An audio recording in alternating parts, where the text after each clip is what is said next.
नवनिर्वाचित अध्यक्ष महोदय,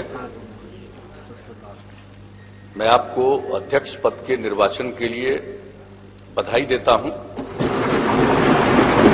और सदन के सभी माननीय सदस्यों को विशेष तौर पर बधाई देता हूं। और अध्यक्ष की एक बहुत ही निष्पक्ष भूमिका होती है और आपको सत्ता पक्ष विपक्ष सबकी बातों को ध्यानपूर्वक सुनकर और जो भी नियम है उनके उस नियम के मुताबिक कार्यों का संचालन करना है।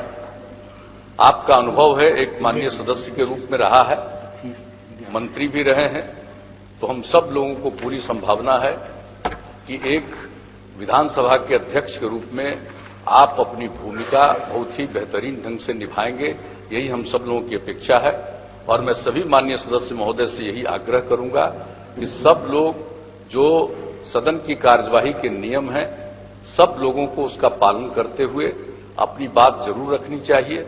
सब लोगों को अपनी बात रखने का उनका अधिकार है और अध्यक्ष महोदय को नियमों के मुताबिक सदन के संचालन का अधिकार है। मुझे पूरा भरोसा है कि अब जो निर्वाचन हुआ, नई विधानसभा गठित हुई है और उसके बाद आप अध्यक्ष पद को आपने संभाल लिया है, इसलिए मुझे पूरा भरोसा है कि पूरे कार्यकाल में बहुत अच्छे ढंग से इसका निष्पादन होगा, सदन की कार्यवाही भी बेहतरीन ढंग से संचालित होगी। मैं यही सब लोगों से आग्रह करूंगा और इन्हीं शब्दों के साथ आपको पुनः बधाई देता हूं और सभी माननीय सदस्यों को मैं धन्यवाद देता हूं।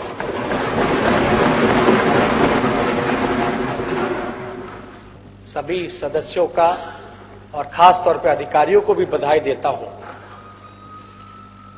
कि आप अध्यक्ष बने। लेकिन अभी सभी लोगों ने अपनी अपनी बातों को रखा।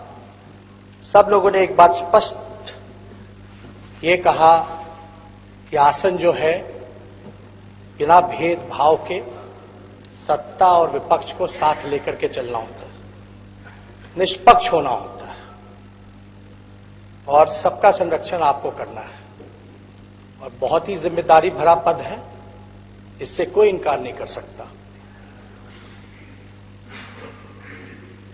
सदन में सबको अपनी बात कहने का अधिकार है और बिहार के हित के लिए, बिहार के विकास के लिए, जनहित के लिए हम सब लोग यहां चुन करके आए हैं और हम सबका दायित्व है कि संविधान को मानते हुए, नियमावली को मानते हुए हम सब लोगों को जनता के जो प्रश्न हैं उसका समाधान हम सब लोगों को मिलकर के करना है, चाहे सत्ता हो या विपक्ष हो। और विपक्ष को माना जाता है लोकतंत्र में भी कि सत्ता का ही पक्ष होता है, तो हम लोग कोई अलग नहीं है। मतभेद होते रहते हैं और चलता रहे। बिहार आप जानते हैं महोदय लोकतंत्र की जननी है, उप मुख्यमंत्री जी कह रहे थे। हम वैशाली से जीत के आते हैं जो लोकतंत्र की जननी है, लेकिन आज और इन दिनों ये देखने को मिल रहा है कि लोकतंत्र की हत्या की जा रही है, सत्य को दबाया जा रहा है, छुपाया जा रहा है। हम चाहेंगे कि आप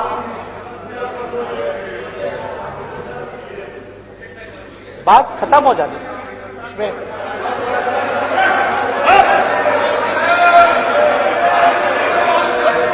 शांति बनाए रखें महोदय। हम लोग ये चाहेंगे कि आप आसन के जरिए संविधान की संरक्षण करें, लोकतंत्र को बचाएं, सत्य का साथ दें। हम तो बस इतना ही चाहते हैं और ये होना भी चाहिए। हम क्या, यहां बैठे हुए जितने सदस्य हैं, किसी को संविधान से दिक्कत नहीं होनी चाहिए, लोकतंत्र से दिक्कत नहीं होनी चाहिए। पता नहीं ये आवाजें क्यों उठ रही हैं। तो हम लोग कोई गलत बात तो नहीं कर, हम तो यही कह रहे हैं कि संविधान की रक्षा करो, हम तो यही कह रहे हैं लोकतंत्र की रक्षा करो। और हम उस जिले से आते हैं जो लोकतंत्र की जननी है, वैशाली है। लेकिन आज जो हम सब लोगों के सामने जो चुनौती है, इससे हम लोग इनकार नहीं कर सकते। सत्य को कितना भी दबाया जाए, छुपाया जाए, लेकिन देर सवेर वो सामने निकल के आता ही है। लेकिन हम सब लोग मर्यादा में रहने वाले लोग हैं, मर्यादा का उल्लंघन नहीं करते। लेकिन अब आप आसन पे विराजमान हैं, आप संरक्षक हैं। अब हम कृपया शांति बनाए रखें, सुने बात। अब आप आसन पे हैं, अब मेरा भी संरक्षक आप ही को करना पड़ेगा। अब हम जो कह रहे हैं, हमको तो ज्यादा टिप्पा टिप्पणी नहीं करना चाहिए था, लेकिन हम चुप भी कैसे रहे। झूठ और असत्य का साथ हम नहीं दे सकते महोदय। हमको साफ तौर पे चुनाव की प्रक्रिया हुई, अब हम सब लोगों ने स्वीकार कर लिया है, चाहे जैसे भी प्रक्रिया हुई हो, हम सब लोगों ने जनादेश को स्वीकार किया हो, चाहे जैसे भी जनता ने अपना जनादेश दिया, चुनाव आयोग ने अपना नतीजा सुनाया, हम सब लोगों ने स्वीकार किया, क्योंकि हम लोग मर्यादा में रहने वाले लोग, तो हम तो उस पर ज्यादा टिप्पा टिप्पणी नहीं करेंगे। लेकिन सत्ता में रहने वाले लोगों को इतना एहसास होना चाहिए कि नियम कायदा का कम से कम माखौल नहीं उड़ाना चाहिए। और इसके संरक्षक आप हैं महोदय। हम सब लोग पूरे विपक्ष के तरफ से, अपने राघोपुर के तरफ से हम आपको ढेर शुभकामनाएं देते हैं और उम्मीद करते हैं कि आप जो है संविधान, लोकतंत्र, हमारी जो विधानसभा की नियमावली है, जो देश का संविधान है, उसकी आप रक्षा करेंगे। बहुत धन्यवाद। जय बिहार, जय हिंद। धन्यवाद।